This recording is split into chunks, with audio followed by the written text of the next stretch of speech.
Hi friends, ಮತ್ತೊಮ್ಮೆ ನಿಮ್ಮೆಲ್ಲರಿಗೂ ನಮ್ಮ ಟೇಸ್ಟಿ ಯಾತ್ರಾ ಪೇಜ್ಗೆ ಸ್ವಾಗತ. ಇಲ್ಲಿ ನೋಡಿ ಲಕ್ಕವಳ್ಳಿ ಎಂಬ ಗ್ರಾಮ. ಇದು ಶಿವಮೊಗ್ಗ ಜಿಲ್ಲೆ ಭದ್ರಾವತಿ ತಾಲೂಕಿನ ಲಕ್ಕವಳ್ಳಿ ಎಂಬ ಹಳ್ಳಿಯಲ್ಲಿ ಇರ್ತಕ್ಕಂಥ ಒಂದು ಭದ್ರಾ ಜಲಾಶಯ, ಭದ್ರಾ ಡ್ಯಾಮ್ ಅಂತ ಹೇಳ್ಬೋದು. ಸೊ ಇದು ನಮ್ಮ ಒಂದು ತಾಲೂಕು ಭದ್ರಾವತಿ ತಾಲೂಕಿನಲ್ಲಿ ಇರುವಂಥ ಒಂದು ಡ್ಯಾಮ್ ಇದು. ಲಾಸ್ಟ್ ಟೈಮ್ ಬಂದಾಗ ನಮಗೆ ಇಲ್ಲಿ ಎಂಟ್ರಿ ಇರಲಿಲ್ಲ, ಏನೋ ದುರಸ್ತಿ ಕಾಮಗಾರಿ ನಡೀತಿದೆ ಅಂತೇಳಿ ನಮಗೆ ಬಿಡಲಿಲ್ಲ.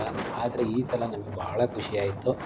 ಎಂಟ್ರಿ ಕೊಟ್ಟರು, ಎಂಟ್ರಿಗೆ ಪರ್ಮಿಷನ್ ಸಿಕ್ತು. ಸೊ ಇಲ್ಲಿ ಬಂದು ನಾವು ಟೂ ವೀಲರ್ನಲ್ಲಿ ಹೋಗಿದ್ವಿ. ಹಾಗೆ ಒಂದು ಚಿತ್ರಣ ಮಾಡಿದ್ವಿ. ಇದೊಂದು ಡ್ಯಾಮ್ನ ವ್ಯೂ ನೋಡ್ಬೋದು. 186 ಅಡಿ ಸಾಮರ್ಥ್ಯದ ಒಂದು ಡ್ಯಾಮ್ ಇದು. ಎಷ್ಟು ಚೆನ್ನಾಗಿದೆ ಅಂದರೆ ಸ್ನೇಹಿತರೆ, ನೀವೆಲ್ಲರೂ ಕೂಡ ಭದ್ರಾವತಿ ಬಂದಾಗ ಈ ಒಂದು ಸ್ಥಳವನ್ನು ತಪ್ಪದೇ ವೀಕ್ಷಣೆ ಮಾಡಿ.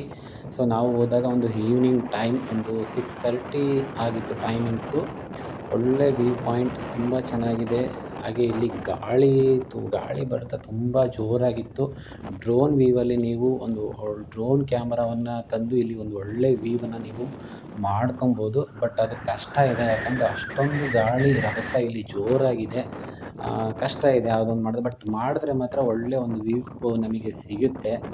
ಇಂಥ ಒಂದು ಸ್ಥಳಗಳನ್ನ ನಾವು ಯಾವುದೇ ಕಾರಣಕ್ಕೂ ಮಿಸ್ ಮಾಡಬಾರ್ದು. ಈ ಒಂದು ಡ್ಯಾಮ್ ಭದ್ರಾವತಿ ತಾಲೂಕಿನ ಎಷ್ಟೋ ಲಕ್ಷಾಂತರ ರೈತರ ಒಂದು ಜೀವನಾಡಿ, ಅವರ ಕೃಷಿಗಳಿಗೆ ಒಂದು ಆಸರೆಯಾಗಿದೆ. ನೋಡಿ, ಇತ್ತೀಚೆಗಷ್ಟೇ ಇದರ ಒಂದು ಗಂಗಾ ಪೂಜೆ ಬಾಗಿನ ಅರ್ಪಿಸಿದರು ನಮ್ಮ MLA ಅವರು.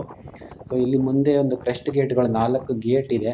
ಸೊ ಅಲ್ಲಿ ನಮಗೆ ಎಂಟ್ರಿ ಕೊಡಲಿಲ್ಲ, ಅಲ್ಲಿ ಏನೋ ಕಾಮಗಾರಿ ಇದೆ ಅಂತೇಳಿ ಅದೊಂದು ನಮಗೆ ಸಮಸ್ಯೆ ಆಯಿತು, ಹೋಗೋಕ್ಕಾಗಲಿಲ್ಲ. ಆದರೆ ಒಂದು ಖುಷಿ, ಇಷ್ಟಾದರೂ ನೋಡ್ಲಿಕ್ಕೆ ಬಿಟ್ರಲ್ಲ, ಅದು ನಮಗೆ ತುಂಬ ಖುಷಿ ಕೊಡ್ತು. ನೋಡೋದಕ್ಕೆ ತುಂಬ ಖುಷಿಯಾಗ ನೋಡಿ, ಆ ನೀರಿನ ಸೆಳೆತ, ರಭಸ, ಗಾಳಿಯ ಒಂದು ತುಂಬ ಗಾಳಿ ಇದೆ ಫ್ರೆಂಡ್ಸ್. ನಿಜವಾಗ್ಲೂ ತುಂಬ ಖುಷಿ ಆಯಿತು ನೋಡಿ. ಅಲ್ಲಿ ಮಧ್ಯ ದ್ವೀಪದ ಥರ ಎಲ್ಲ ಒಂದು ಪಾಯಿಂಟ್ ಇದೆ. ಸುಮಾರು ಎಕರೆಗಟ್ಟಲೆ ಇದು ನೀರು ಸಾಮರ್ಥ್ಯ, ದೊಡ್ಡ ಡ್ಯಾಮ್ ಅಂತಲೇ ಹೇಳ್ಬೋದು.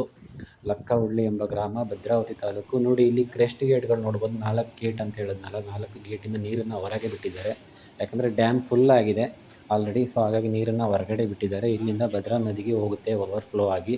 ಸೊ ಡ್ಯಾಮಿಂದ ನೀರು ಬಿಟ್ಟಾಗ ಎಲ್ಲರೂ ಹುಷಾರಾಗಿರಬೇಕು. ಈ ವಿಡಿಯೋ ನಿಮಗೆ ಇಷ್ಟ ಆಗಿದ್ದರೆ ಲೈಕ್ ಮಾಡಿ, ಕಮೆಂಟ್ ಮಾಡಿ, ಶೇರ್ ಮಾಡಿ. ಎಲ್ಲರೂ ಕೂಡ ಈ ಒಂದು ಸ್ಥಳನ ಮಿಸ್ ಮಾಡಬೇಡಿ. ತಪ್ಪದೇ ಭದ್ರಾವತಿ ಬಂದಾಗ ಈ ಒಂದು ಸ್ಥಳಕ್ಕೆ ಭೇಟಿ ಕೊಟ್ಟು ಎಂಜಾಯ್ ಮಾಡಿ. ಈ ಒಂದು ನೇಚರ್, ಈ ಒಂದು ಡ್ಯಾಮ್ನ, ಈ ಒಂದು ವ್ಯೂ ಪಾಯಿಂಟನ್ನು. ಈ ಒಂದು ವಿಡಿಯೋ ಇಷ್ಟ ಆಗಿದೆ, ಎಲ್ಲರೂ ಲೈಕ್ ಮಾಡಿ, ಶೇರ್ ಮಾಡಿ, ಕಮೆಂಟ್ ಮಾಡಿ. ತಪ್ಪದೇ ಸಬ್ಸ್ಕ್ರೈಬ್ ಮಾಡಿ. ಅಲ್ಲಿವರೆಗೂ ಮತ್ತೆ ಹೊಸ ವಿಡಿಯೋದೊಂದಿಗೆ ನಾನು ನಿಮ್ಮ ಮುಂದೆ ಸಿಗ್ತೀನಿ. ಅಲ್ಲಿವರೆಗೂ take care, bye bye, see you.